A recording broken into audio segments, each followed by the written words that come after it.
할렐루야! 우리 하나님의 이름을 높여 찬양합니다. 오늘도 주님이 우리와 함께 하십니다. 2월 마지막 날 28일, 오늘도 한 달을 마무리하며 또한 새해를 행하실 주님을 기대하며 말씀과 기도로 이 아침 시작하기 원합니다. 2월 28일 화요일 아침 예배 성삼위 하나님께 올려드립니다. 오늘 하나님의 말씀은 마태복음 20장 17절부터 34절까지입니다. 마태복음 20장 17절부터 34절까지입니다. 예수께서 예루살렘으로 올라가려 하실 때 12제자를 따로 데리시고 길에서 이르시되 보라 우리가 예루살렘으로 올라가노니 인자가 대제사장들과 서기관들에게 넘겨짐에 그들이 죽이기로 결의하고 이방인들에게 넘겨주어 그를 조롱하며 책짓질하며 십자가에 못 박게 할 것이나 제3일에 살아나리라.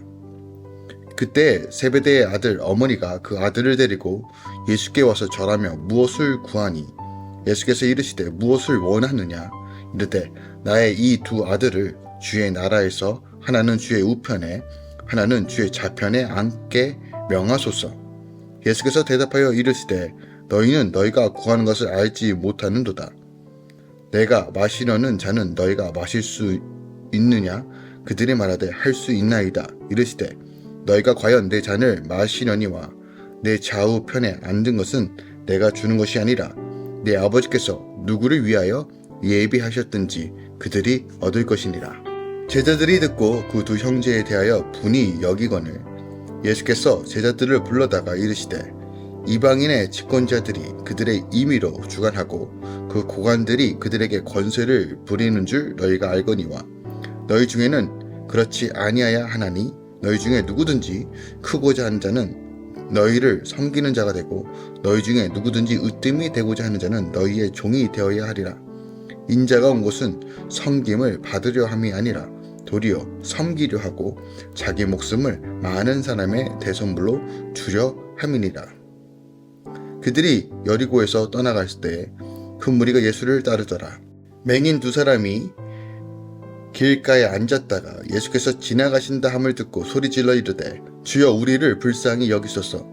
다윗의 자손이여 하니 무리가 꾸짖어 잠잠하라 하되 더욱 소리질러 이르되 주여 우리를 불쌍히 여기소서. 다윗의 자손이여 하는지라. 예수께서 머물러 서서 그들을 불러 이르시되 너에게 무엇을 하여 주기를 원하느냐. 이르되 주여 우리의 눈뜨기를 원하나이다. 예수께서 불쌍히 여기사 그들의 눈을 만지시니 곧 보게 되어 그들이 예수를 따르니라. 아멘. 하나님의 말씀입니다. 예수님은 예루살렘을 향해 출발하시며 제자들에게 십자가 고난과 부활을 말씀하시죠. 어머니를 통해 높은 자리를 구하는 야고보와 요한에 대해 나머지 제자들이 분이 여깁니다.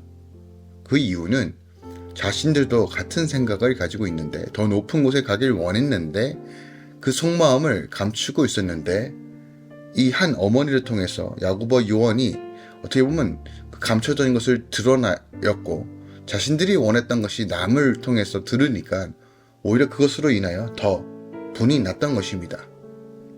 그때 예수님은 서로 섬기는 종이 되라고 명하시죠. 여리고를 떠날 때 예수님이 맹인 두 사람을 눈을 고쳐주시고 그때 그들이 주님을 따르는 장면이 오늘 본문 말씀의 내용입니다. 오늘 본문은요, 예수님께서 이제는 본격적으로 십자가 고난과 순환을 당하시기 직전 6개월간의 그 유대와 베레아 등지에서 사역했던 것을 마무리하는 본문의 내용입니다.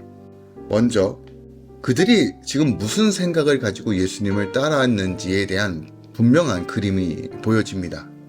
메시아이시고 왕이신 하나님, 그런데 그 하나님이 로마를 무너뜨리고 정치적이고 또한 건설적인 능력을 가지신 이로서 믿고 따랐기 때문에 그들은 예수님께서 그 왕자를 차지하실 때 자신들이 한 자리를 차지할 수 있을 거라는 생각을 가지고 있었어요. 하지만 주님께서 이 땅에 오신 분명한 목적을 오늘 본문을 통해서 설명해 주시고요. 더 나아가 오늘 두 명의 눈먼 자들을 고쳐주시면서 예수님께서 이 땅에 본질적으로 오신 이유는 죄인들을 구원하여 주시고 우리들이 닫혀있던 모든 어려움과 고난을 해결해 주시며 하나님 나라와 복음의 진정성이 무엇인지를 보여주시기 위함이라는 것을 다시 한번 확인시켜 줍니다. 또한 오늘 이 두 맹인을 고치시는 장면을 통해서 오직 진리만이, 주님 안에서만이 영혼의 눈이 떠져 진리를 분명하게 바라볼 수 있다는 것도 우리에게 보여주고 있다는 것이죠. 오늘 본문 말씀 통해서 우리가 더 깊이 묵상해야 될 말씀들을 살펴보겠습니다. 먼저 17절부터 19절까지는요. 예수님께서 세상의 죄를 대신 지신 대속물로서 죽임을 당하고자 예루살렘으로 올라가신다고 말하고 있어요. 그리고 이 여정을 출발하시면서 제자들에게 예루살렘에서 기다리고 있는 십자가의 부활을 다시 한번 알려주세요. 그런데 이번에는 예수님과 제자가 우리가 되어 함께 올라가자라고 말합니다. 주님은 험난하지만 부활을 보게 될 구원의 길을 앞서가시며 제자들을 같은 목적을 향해 함께 가는 한 공동체로 부르시고 계세요. 20절부터 28절까지는 베드로와 함께 주님을 가장 가까이 따르던 야고보와 요한이 아직도 주님의 말뜻을 알아듣지 못해 세상의 높은 자리를 탐하고 있다는 것이 보여집니다. 다른 제자 역시 같은 욕심이 있기에 그들 향해 분을 내는 것이에요. 하지만 예수님은 왕으로 섬김을 받으러 이 땅에 오시지 않았습니다. 자기 생명까지 내어주고 최고의 섬김으로 이 땅에 오신 거예요. 따라서 주님의 우리가 된 우리가 하나의 공동체가 된 주님의 몸 된 주님을 따라가는 자로서 우리가 마땅히 주님과 함께 자신을 낮추고 사랑과 또한 섬김을 통해서 하나님 나라를 세워가야 된다는 것을 우리에게 가르쳐주고 있습니다. 29절부터 34절까지는 큰 무리가 또 예수님을 따라가는 장면이 나와요. 이들도 제자들처럼 성공의 기대를 가지고 예수님을 따랐을 거예요. 하지만 앞을 보지 못해 아무 기대 없이 길가에 앉아있던 두 맹인은 예수께서 그 길을 지나가신다는 소리를 듣고 주여 우리를 불쌍히 여겨달라고 외쳐요. 보지 못하니 높은 자리가 무엇인지 몰라 오히려 더 간절하게 순수하게 진실되게 하나님을 향해 예수님을 향해 간구하는 것이에요. 이런 겸손한 간구가 낮아진 자세가 구원으로 인도해 줄 수 있는 영적인 눈이 열리는 비밀인 것을 오늘 본문이 우리에게 가르쳐주고 있어요. 특별하게 오늘 30절을 통해서 우리가 더 깊이 묵상하기 원하는 것은 예수님께서 지나가신다는 이 말을 듣고 소리질러 주님의 긍휼을 호소하고 있어요. 이 두 맹인이요. 많은 사람들로 인하여 분명히 주변이 혼란스러웠을 거예요. 시끌벅적했을 거예요.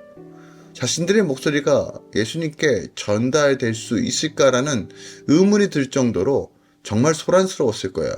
그럼에도 불구하고 이 둘은 소리를 질러 예수님을 찾았다는 거예요. 아마도 그 외침 가운데서는 이 병에 대해서 눈을 뜨기 위한 간절함과 호소, 그리고 절망과 그리고 소망을 담아서 외쳤을 겁니다. 그리고 이 소망이, 이 믿음이, 이 간절함이 결국 이들의 눈을 뜨게 한 겁니다. 오늘 본문에서 우리가 분명히 가르쳐주는 건 뭐냐면 우리가 믿는 예수가 누구냐는 거예요. 예수님만이 오직 유일한 소망이고 예수님만이 오직 생명이라는 것을, 그리고 다른 곳에서 우리가 눈을 뜨는 것이 아니라 주님께 바라볼 때 말이 우리 영적인 눈이 열린다는 거예요. 주의 음성에 반응할 때 말이 우리 영이 열린다는 것이에요. 내가 곧 길이요 진리요 생명이니 라고 말씀하시는 이 예수님의 음성을 들어야지만 말씀으로 육신에 오신 이 예수를 바라볼 때만이 우리가 산다는 거예요. 왜 많은 사람들이 행복을 찾아 헤매지만 여전히 불행한 삶을 사는 이유는 이 소망 되신 예수를 못 만났기 때문에 그래요. 예수를 만나면, 예수가 보이면, 예수를 깨닫고 예수와 친밀한 가운데 거하며 예수를 더 깊이 체험할수록 환경과 상황에 중요한 것이 아니라 생명이 여기 있다는 것을 보게 되는 거예요. 예수를 분명히 아는 자는 자신의 불행에 대해서 한탄하는 것이 아니라 여전히 역사하실 하나님을 바라보는 것이에요. 성경은 지금 은혜 받을 때라고 말합니다. 지금이 구원의 날이라고 고린도후서 6장 2절에 말해요. 내일이 아니라 지금입니다. 지금 예수를 볼 때이고 예수를 가까이 할 때고 예수의 말씀으로 채울 때입니다. 그러면 우리가 말씀을 붙잡고 말씀 가운데 거하며 유일한 소망이신 예수로 다시 한번 믿음으로 걸어갈 때 하나님께서 우리 삶 가운데 찾는 소망과 눈이 열어지는 은혜를 허락하여 주실 것입니다. 이 두 소명이 예수를 따르는 제자로서 나아갔다라고 본문이 얘기합니다. 우리 힘으로 신앙생활하는 거 아닙니다. 날마다 하나님 바라보면서 성령을 의지하면서 주를 가까이 할 때 우리 안에 참된 소망과 능력과 기쁨과 행복이 있는 것입니다. 오늘도 주님 안에서 걸어가시길, 주님을 찾으시길, 주님을 갈망하시길 함께 사모함으로 기도하며 나아갑시다. 하나님께서 은혜를 더하여 주실 것입니다. 기도하겠습니다. 사랑하는 주님 감사합니다. 오늘 마태복음 20장 말씀을 가지고 다시 한번 우리가 우리의 마음의 동기가 무엇인지 점검해 봅니다. 예수를 믿는 이유는 주님과 함께 동행하고 주님의 뜻이 내 뜻이 되며 주의 말씀이 내 생명을 이끌어가기 위해서고 그분이 온전히 구원이시며 생명이시며 전능자이신 것을 믿기 때문입니다. 이것이 전부입니다. 그러나 우리 안에도 여전히 당시 제자들처럼 높은 자리에 차지하기 위해서 무엇인가 얻기 위해서 예수를 찾고 있는 건 아닌지 우리 삶을 점검해 봅니다. 우리 연약함과 부족함을 주님 다시 한번 주님의 보혈로 덮어주시고 예수 이름 하나만으로 만족하며 기쁨을 누리게 하시고 구원의 감격과 은혜로 살아갈 수 있도록 역사하여 주시옵소서. 이제는 우리 주 예수 그리스도의 은혜와 우리 하나님 아버지의 놀랍고 지극하신 사랑과 성령님의 이겼던 충만히 역사하심이 이제부터 영원까지 함께 계시길 축원하노라. 아멘.